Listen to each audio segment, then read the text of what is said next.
Bien, pues comenzamos la escuela bíblica. Sabéis que el título son Fundamentos Básicos para la Vida de un Cristiano. Y estamos en la lección 7, ya llevamos bastantes semanas con el tema de quiénes somos y qué tenemos en Cristo, qué nos pertenece por ser hijos de Dios y por pertenecerle a Cristo. Y quiero hacer un pequeño resumen de lo que hemos estudiado hasta ahora. Digo que cuando nos convertimos, recibimos una nueva vida, somos nueva creación en Cristo. También entramos en una nueva relación con Él, con Dios, una relación de padres e hijos. La nueva relación con Dios también conlleva algunas cosas que estuvimos estudiando.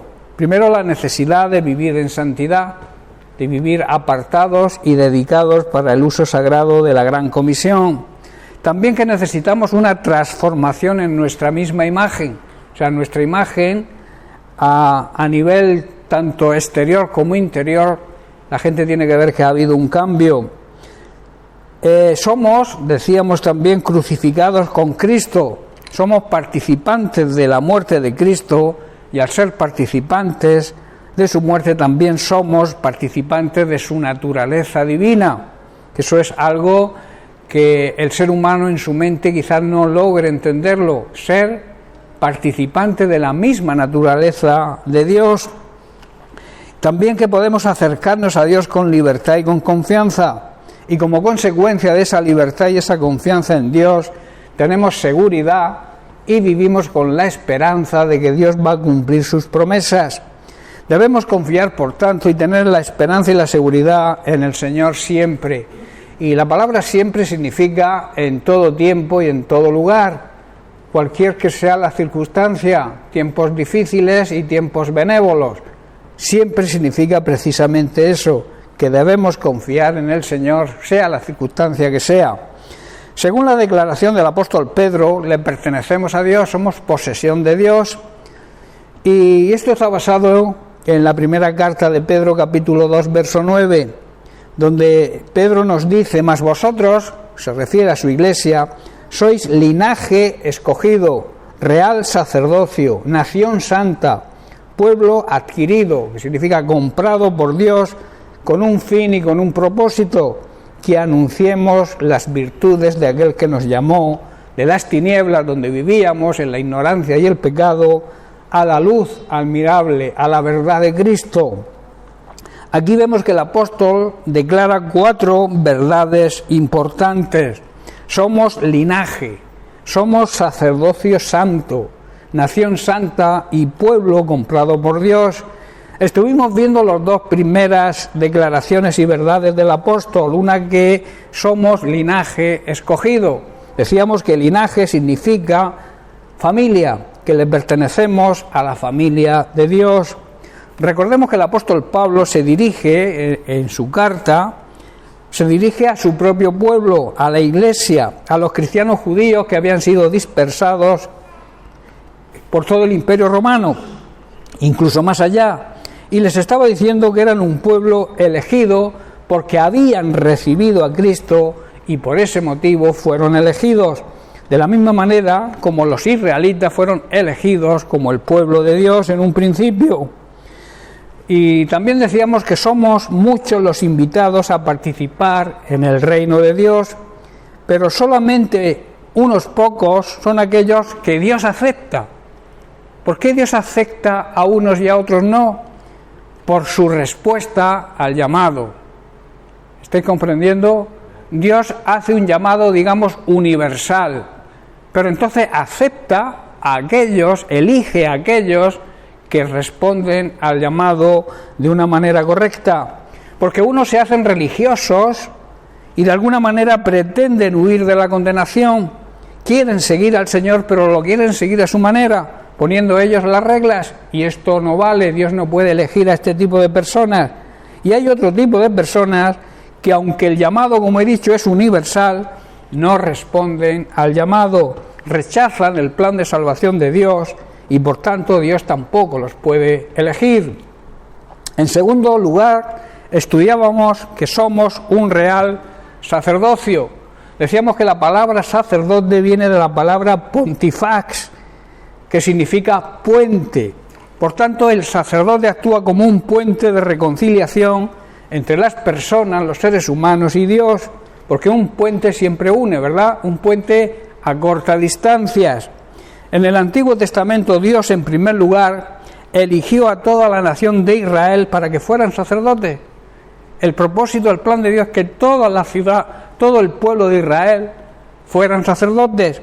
Sin embargo, como pecaron, ellos pecaron, dudaron, entonces Dios eligió solo a una tribu, la tribu de Leví, para que ejercieran el oficio de sacerdotes. En la actualidad no hay sacerdocio de este tipo que Dios reconozca, excepto uno. Hoy, y esta es la clave, hoy cada creyente, cada hijo de Dios, cada nacido de nuevo, todo aquel que cree y obedece al Señor Jesucristo es un sacerdote. Debe actuar como un puente de reconciliación entre Dios y los hombres. Y vamos a entrar en la tercera verdad que Pedro asegura. Somos una nación santa. El pueblo de Israel nunca fue totalmente santo. Nunca, aunque fue elegido, nunca se apartó y nunca vivió consagrado al servicio total de Dios. En su conducta fallaron mucho, y lo mismo puede decirse hoy, hermanos de la Iglesia de Jesucristo. Hoy en día en la Iglesia también estamos fallando mucho. Dios nos ha elegido como una nación santa, o sea, nos ha apartado para un uso sagrado, para que nos dediquemos al uso de la gran comisión, y para eso debemos vivir en santidad, apartados de todo tipo de contaminación mundana, apartarnos totalmente del pecado, para que Dios nos pueda usar. Dios no va a usar nunca a un pecador en su obra. Dios no va a utilizar a nadie que viva en pecado para la extensión de su reino, porque Él nos ha elegido como una nación santa, una nación apartada y dedicada a su servicio, que es lo que significa vivir en santidad. Al repasar la historia, vemos el fracaso de Israel fue patente, y el fracaso cristiano de hoy en día en muchas congregaciones también es por este motivo, la falta de santidad. Dios nos ha llamado, nos ha escogido para ser una nación santa, hermanos. Y es lamentable que la Iglesia, que es la que Dios ha escogido, nos ha rescatado de nuestra vieja y mala y egoísta manera de vivir, como hemos leído, nos ha trasladado de las tinieblas, de la ignorancia en que vivíamos, del pecado en que vivíamos, y nos ha destinado al reino de su Hijo, donde brilla su luz extraordinaria y maravillosa, la luz de la palabra de Dios, la luz de la verdad. Y yo os digo algo, donde está la verdad, no puede haber mentira. La luz, como explicábamos el domingo, echa fuera las tinieblas. Si tú has sido llamado a ser la luz del mundo, porque Dios te ha elegido para ser su familia, su iglesia, el cuerpo de Cristo, como Cristo funciona y se mueve hoy en día en la humanidad, es a través de su iglesia, su cuerpo. Él cumplió su ministerio aquí en la tierra, y lo cumplió bien, a rajatabla, pero regresó a su lugar de origen, y ahora está intercediendo para que su iglesia viva en la santidad que Dios exige, para que podamos ser la luz de este mundo y podamos sacar de las tinieblas y del pecado, de la ignorancia, a la gente que vive en ellas. ¿Estáis entendiendo, hermanos? Por eso, la realidad de aquellos que hemos nacido de nuevo es que somos santos. Si tú has nacido de nuevo, eres santo, has sido santificado por la muerte de Cristo. Y esa santificación te lleva a ti a vivir, te obliga a vivir en santidad. A ti y a mí nos obliga como iglesia a vivir en la santidad que Él requiere. Por eso el fracaso cristiano hoy en día, la iglesia está, digamos, estancada, está apóstata en algunos lugares. La iglesia no avanza como debería avanzar porque falta santidad. Falta vivir en el orden de Dios. Dios es un Dios 3 veces santo. Y la santidad no puede convivir con el pecado. Es como el aceite y el agua no unen. Por mucho que tú muevas el aceite dentro de un vaso de agua, el aceite está por un lado y el agua por otro. Dios no puede convivir con el pecado. Dios nos ama y ama a toda su creación, ama a los pecadores y su deseo es que se conviertan. De ahí que mandar a Jesucristo a la cruz a morir por nosotros, a cargar con nuestro pecado, para que pudiéramos presentarnos libremente, sin ataduras y sin complejo, a la presencia de Dios, al trono de la gracia, para recibir el socorro oportuno.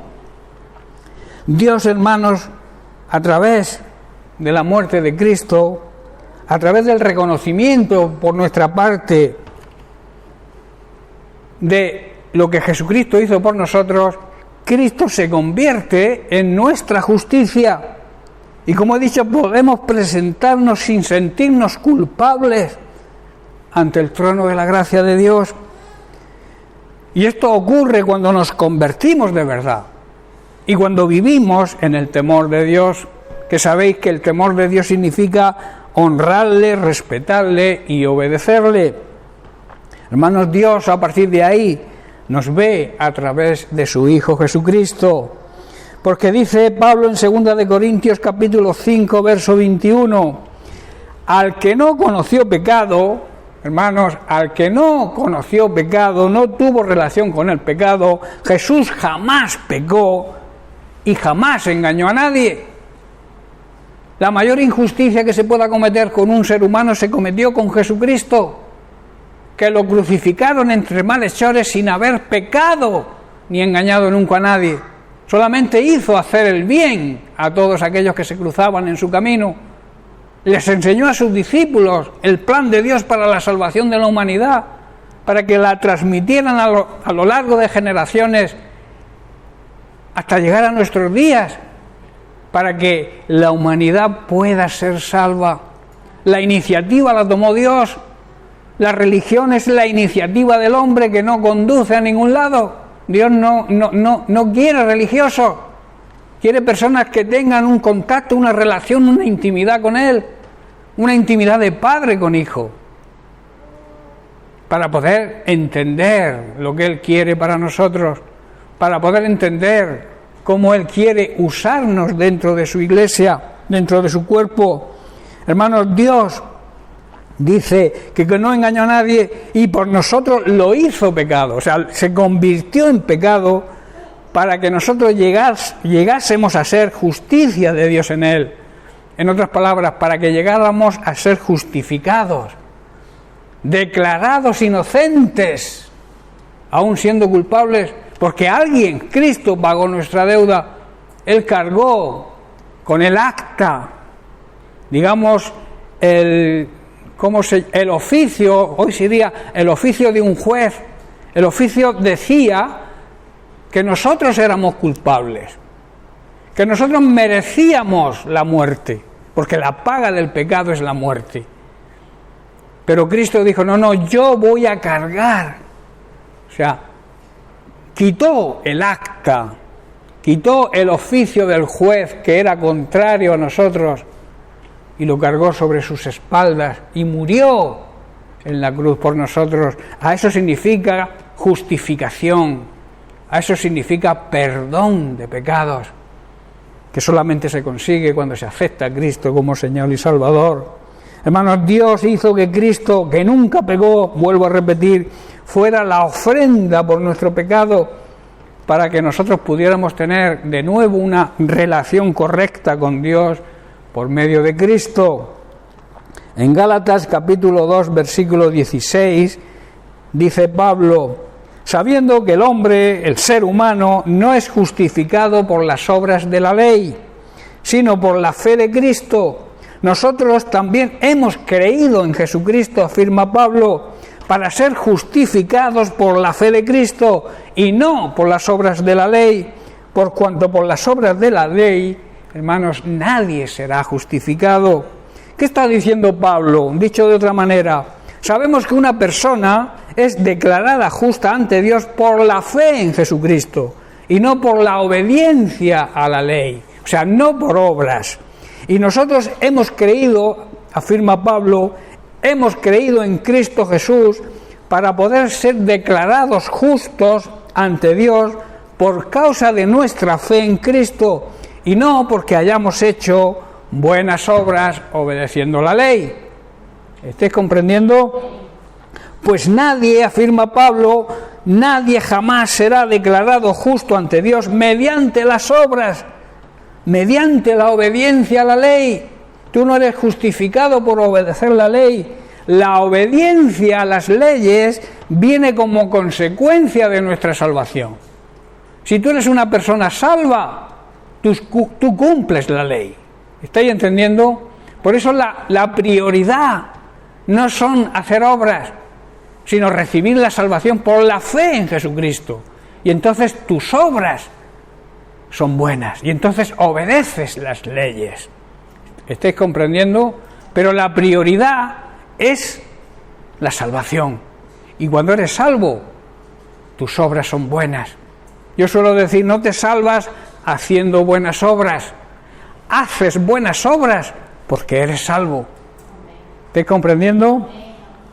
Y en Tito capítulo 3, verso 7, también Pablo va en la misma línea.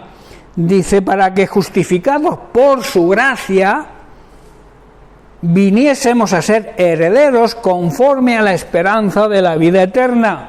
Hermanos, por su gracia, por ese don inmerecido, esa gracia se llama, si pudiéramos ponerle un nombre, se llama Jesucristo. La gracia de Dios es Jesucristo para nosotros, es un don que no merecemos, pero Dios nos declaró justos y nos dio la seguridad de que vamos a heredar la vida eterna. Cuando vivimos aceptando el don, el regalo de Dios, la salvación, que es Cristo Jesús. Hermanos, si tenemos alguna posición ante Dios, no se debe a nosotros mismos, se debe a los méritos de Cristo. Y Pablo también en Colosenses capítulo 2, versículos 9 al 10, dice, porque en Él, o sea, en Cristo, habita corporalmente toda la plenitud de la deidad. Y vosotros iglesia, nosotros, estamos completos en Él, que es la cabeza de todo principado y toda potestad. Hermanos, en Cristo habita toda la plenitud de Dios en un cuerpo humano. Para aquellos que nieguen la divinidad de Dios, este versículo tiene que hacerles daño, porque dice perfectamente que en Cristo habita toda la plenitud de la divinidad en un cuerpo humano, porque Jesucristo era un cuerpo humano, era un hombre como tú y como yo.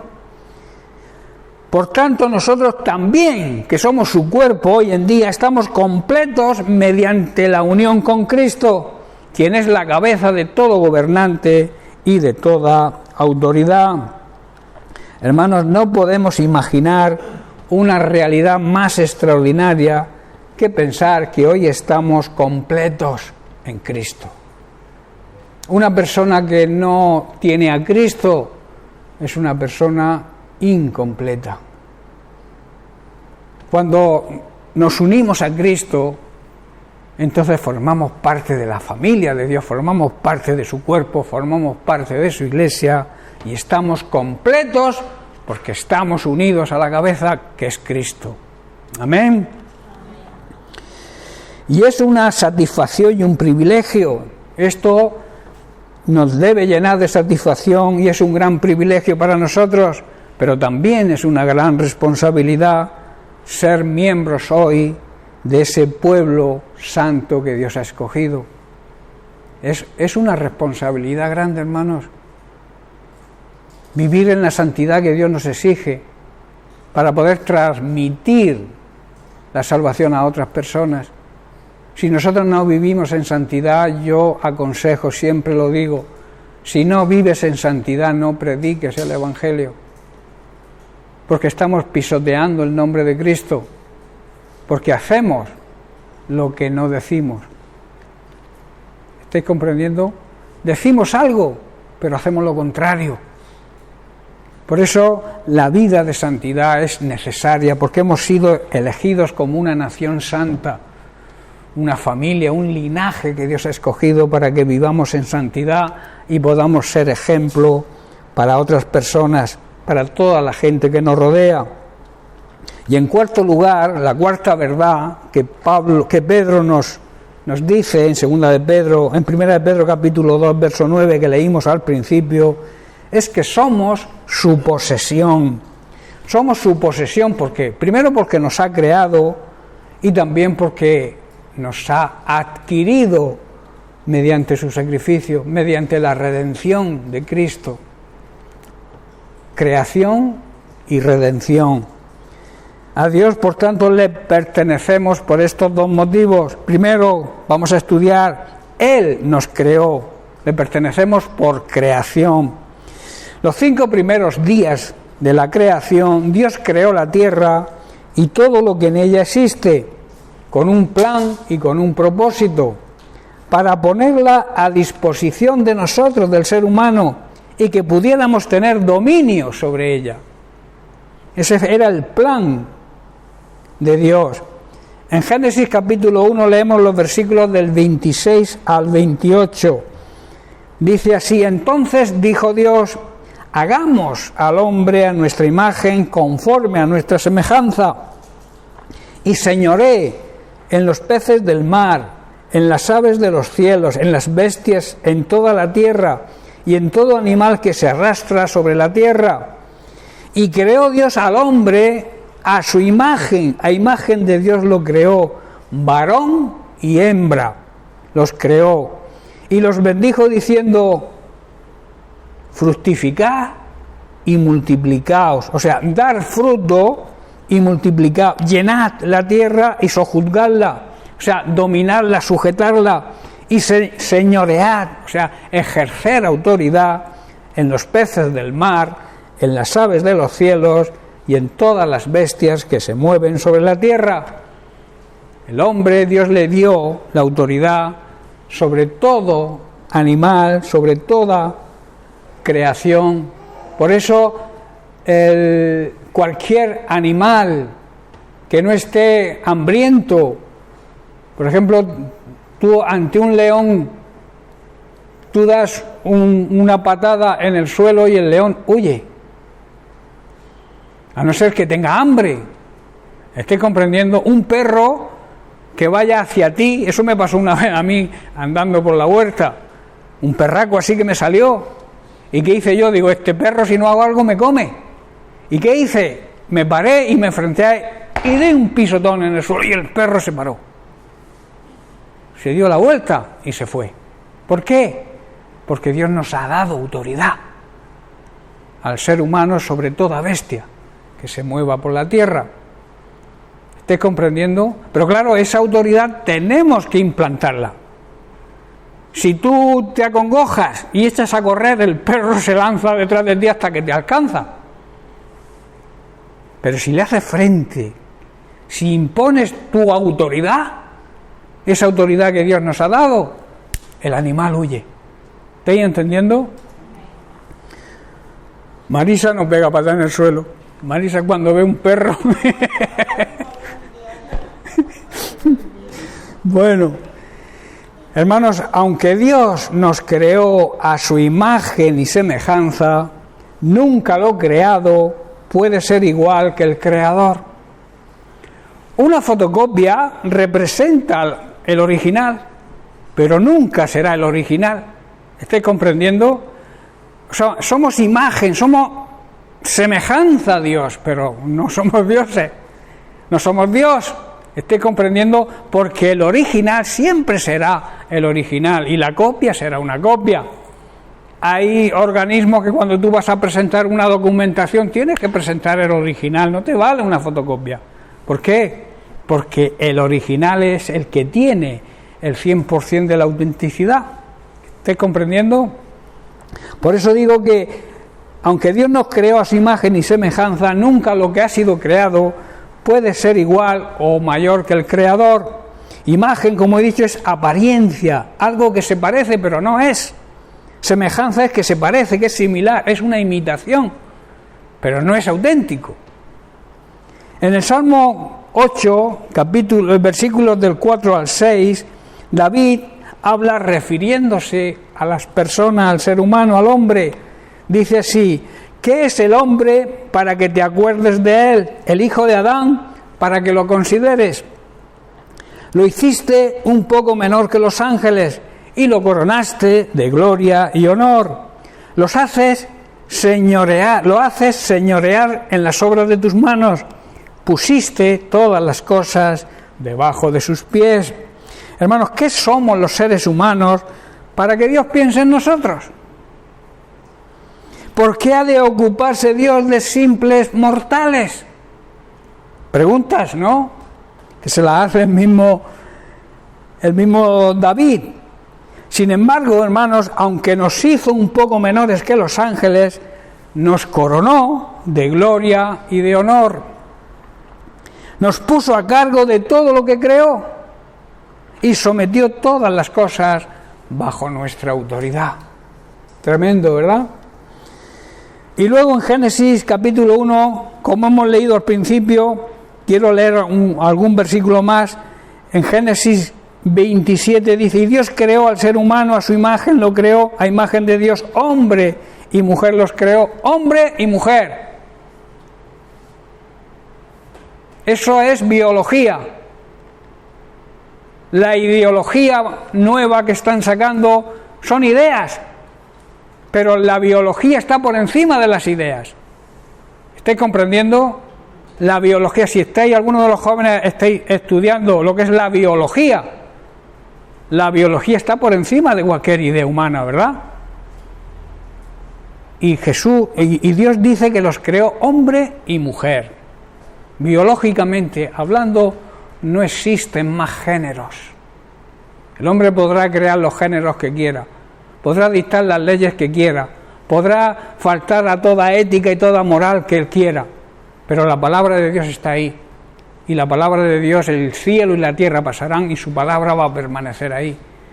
Todo este mundo que nos rodea se va a terminar un día, pero su palabra de Dios permanecerá para siempre. Y dice que Dios creó hombre y mujer. Y luego dijo en el versículo 28, y los bendijo. Es una bendición tener hijos. Es una bendición multiplicarse, porque dice, los bendijo con estas palabras: sean fructíferos y multiplíquense. Tener hijos es una bendición, ¿verdad? Y en cambio la ética y la moral rota por esta sociedad en que vivimos aprueba el aborto, ¿verdad? Y aprueba el aborto a niñas de 16 años, niñas que no tienen ni capacidad para votar porque son menores de edad. Si hacen algo, es el padre el responsable porque son menores de edad, pero en cambio sí pueden abortar. ¿Veis la tremenda contradicción que vivimos en esta humanidad, en esta sociedad?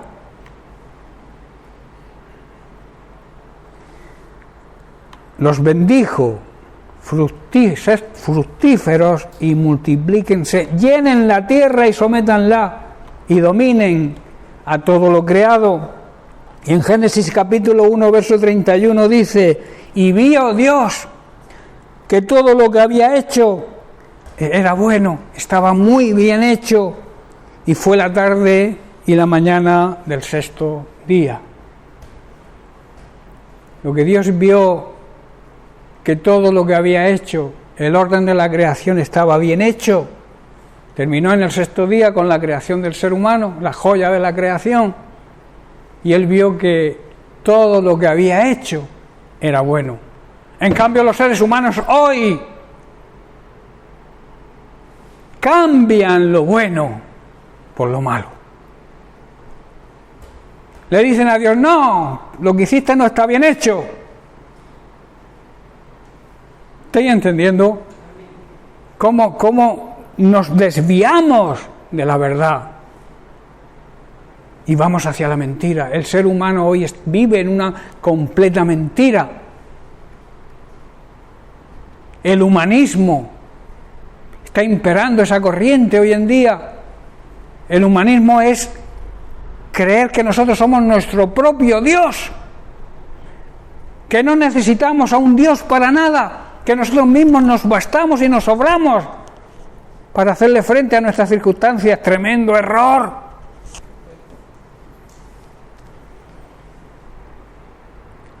Eso es falta de humildad, falta de reconocer que dependemos de Dios. ¿Por qué nos cuesta tanto reconocer que dependemos de Dios, hermano? El ser humano hoy en día desprecia a Dios, desprecia todo lo relacionado con Dios. Y en cambio Dios sigue amando. Esa es la contradicción. Dios sigue amando a la humanidad y sigue queriendo que la humanidad se convierta y se vuelva a Él. Dios no quiere que nadie se condene. Por eso tomó la iniciativa y creó el plan de salvación. Pero claro, el plan de salvación es un regalo que hay que aceptar.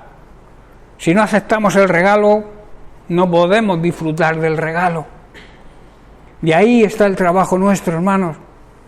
Hacerles ver a la gente que nos rodea que el más importante regalo que podemos recibir es el regalo de la salvación, que se recibe cuando aceptamos a Cristo, cuando le recibimos como nuestro Señor, como nuestro dueño, pero no para que nos controle, sino para que nos cuide, nos proteja y nos guarde. Pero para eso necesitamos humildad y reconocimiento de nuestra dependencia de Dios. Fuimos creados, hermanos, porque Dios lo decidió por su propia voluntad. En Apocalipsis capítulo 4, versículo 11 leemos: digno eres, oh Señor y Dios nuestro, de recibir la gloria y el honor y el poder, porque tú creaste todas las cosas por tu voluntad, o sea, porque tú lo decidiste, existieron y fueron creadas. El apóstol Pablo también dice en la carta a los Colosenses capítulo 1 verso 16: porque en Él, en Cristo, fueron creadas todas las cosas, en los cielos y en la tierra, las cosas visibles e invisibles, tronos, dominios, principados, potestades, todo fue creado por Él y para Él. Fuimos creados en Él, por Él y para Él. Y estamos completos cuando así lo reconocemos. Hermanos, por medio de Cristo, por medio del profeta Isaías, Dios habla de otro de los motivos por el cual fuimos creados. Está en Isaías capítulo 43, verso 21, donde dice: el pueblo que yo he creado para mí mismo, para que proclame mi alabanza. Dios nos ha creado, hermanos, para proclamar su alabanza. ¿Qué significa proclamar? Proclamar significa publicar en voz alta, para que todos se enteren, dar voces para honrar, respetar y ensalzar a nuestro Dios. Eso significa proclamar. Y alabar es una manifestación de amor. La admiración que tenemos por Él, tenemos que demostrarla reconociendo y poniendo de manifiesto sus virtudes y cualidades. En otras palabras, alabar a Dios es presumir de nuestro Dios. ¿Presumes de tu Dios, hermano, hermana? ¿Presumimos del Dios tan maravilloso que tenemos? Es un orgullo tener a nuestro Dios. En el Salmo 145, versículo 3, el salmista dice: grande es Dios y digno de suprema. Suprema significa que en su línea no hay nada superior. Digno de suprema alabanza y su grandeza es inescrutable, que significa que es imposible de saber o de averiguar. Tú no puedes saber ni llegar a comprender lo grande que es Dios. Es imposible que una mente humana pueda abarcar la grandeza de Dios y pueda entender también la grandeza de su amor. Y el verso 21 dice el salmista: mi boca hablará la alabanza de Dios, bendiga todo mortal, todo ser humano, su santo nombre, eternamente y para siempre. Hermanos, David proclama la grandeza y la majestad de Dios, entendiendo que Dios es digno, o sea, se merece suprema alabanza, que como he dicho, suprema significa la línea superior en su grado, lo más grande que pueda existir en alabanza. Y en Efesios capítulo 1, verso 6, Pablo dice que fuimos escogidos, llamados para su alabanza. Dice el verso 6 de Efesios 1, para alabanza de la gloria de su gracia, que nos concedió gratuitamente en el amado, o sea, en Jesucristo. Y el verso 12 dice, a fin de que seamos para alabanza de su gloria, nosotros los que primeramente esperábamos en Cristo.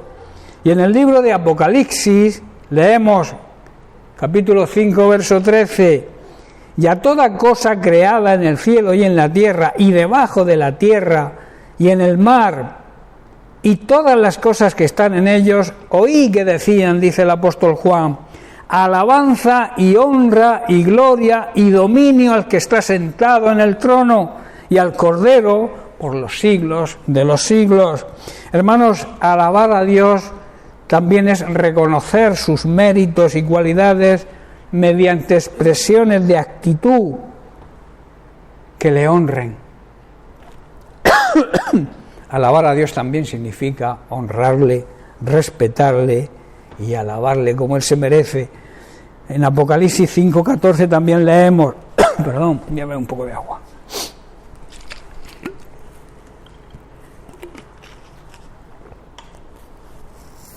En Apocalipsis capítulo 5, verso 14 leemos, y los 4 seres vivientes decían, amén, y los ancianos se postraron y adoraron.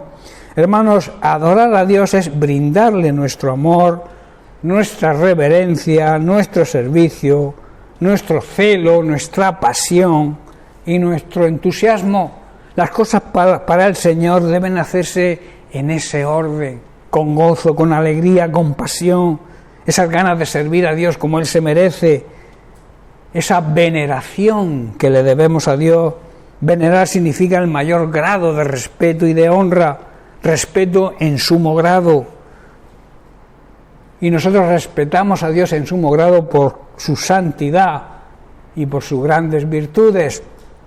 A través de la adoración, hermanos, crecemos en conocimiento y en fidelidad. En Mateo capítulo 4, versículo 10, en el pasaje de la tentación, vemos lo que le dice Jesús a Satanás. Dice, vete, Satanás, porque está escrito, al Señor tu Dios adorarás y a Él solo servirás. Hermanos, solo Dios es digno y se merece nuestra adoración y nuestro servicio. Adorar a alguien o algo por encima de Dios es idolatría. Hay personas que dicen, adoro a mi esposo, adoro a mi esposa, adoro a mis hijos. Yo no emplearía esa palabra porque la adoración es algo esencial y único para Dios. Tú debes amar, cuidar, proteger a tu esposo, a tu esposa, a tus hijos, a tu familia.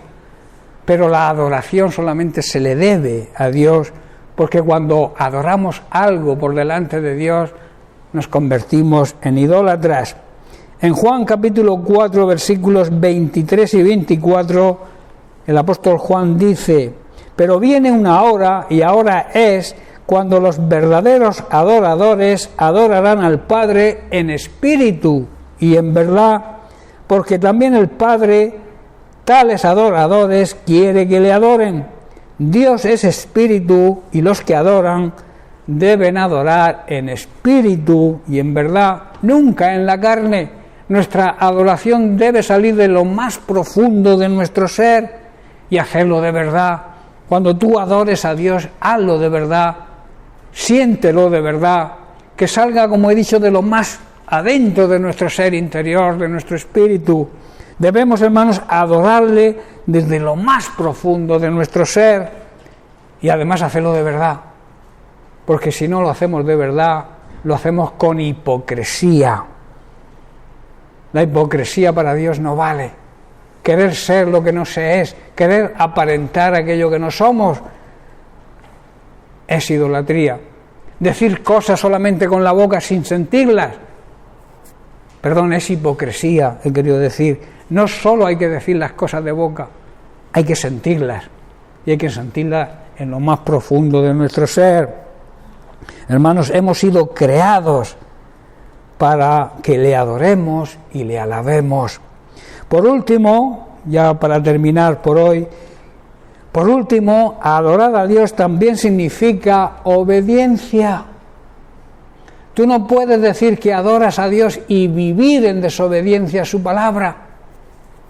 Tú podrás cantar cánticos de adoración y de alabanza a Dios, pero si vives en desobediencia no sirve para nada. Adorar, alabar a Dios significa también andar en obediencia a su palabra. Vemos un ejemplo, todos conocemos el ejemplo de Abraham. Dios le pidió a Abraham sacrificar a su único hijo Isaac, el hijo de la promesa. La promesa era que de su descendencia no se podría contar como las estrellas del cielo o los granitos de arena de la playa. Dios le prometió que su descendencia sería igual a las estrellas del cielo y la arena de la playa. Y en cambio le pide que sacrifique al hijo de la promesa, al hijo por el cual se iban a cumplir esas promesas de Dios. Dice en Génesis 22, verso 5, vemos a Abraham cuando iba a sacrificar a su hijo. Les dice a los que iban con él, a los obreros, a los sirvientes que iban con ellos, dice: quedaos aquí con el burrito, dijo Abraham a los siervos, el muchacho y yo seguiremos un poco más adelante. Allí, ¿qué dice? Adoraremos y volveremos enseguida. Tremenda declaración de fe, ¿verdad? Primero, ¿qué iban a hacer? ¿Qué iba a hacer Abraham? Obedecer a Dios. Por eso dice: vamos, adoraremos, obedeceremos y volveremos. Volveremos en plural. No dijo volveré. Y ahí se le llama, por eso se le llama a Abraham el padre de la fe. Dios le había pedido sacrificar a su hijo, él iba a sacrificarlo, pero en cambio le dice a su siervo: volveremos, los dos. Tremenda declaración de fe, ¿verdad? Por eso, hermanos, adorarle significa obediencia. El muchacho y yo seguiremos, dijo Abraham, y obedeceremos y volveremos. Qué gran demostración de fe, ¿verdad? Volveremos. Los dos volveremos. Porque Abraham sabía que las promesas de Dios siempre se cumplen cuando nosotros hacemos nuestra parte, cuando nosotros obedecemos.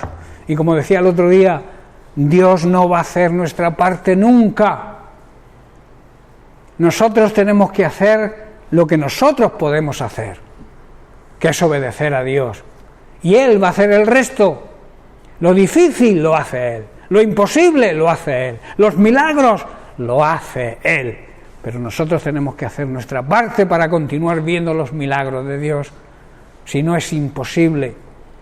Hay personas que lo esperan todo. Señor, te presento esto, y dejan que el Señor lo haga todo. Y esto no funciona así. La parte nuestra, lo que nosotros debemos hacer, Dios no la va a hacer nunca. ¿Estáis comprendiendo? Cuando tú ores a Dios, pídele que haga lo que tú no puedes hacer. Pero lo que tú tengas que hacer, tienes que hacerlo tú, para poder ver los milagros de Cristo. Amén. Bien, pues lo vamos a dejar aquí y seguiremos la semana que viene con el segundo motivo por el cual le pertenecemos a Dios, y es porque nos redimió. Él pagó el precio de nuestra redención. Redención significa rescatar a alguien de la esclavitud. Y Dios pagó el precio para rescatarnos de la esclavitud de nuestro antiguo dueño, el diablo, a través de nuestro pecado. nos rescató de la esclavitud del pecado, que es la atadura más grande que se conoce. Amén. Bien, pues como he dicho, lo dejamos aquí y seguiremos la semana que viene. Que Dios les bendiga.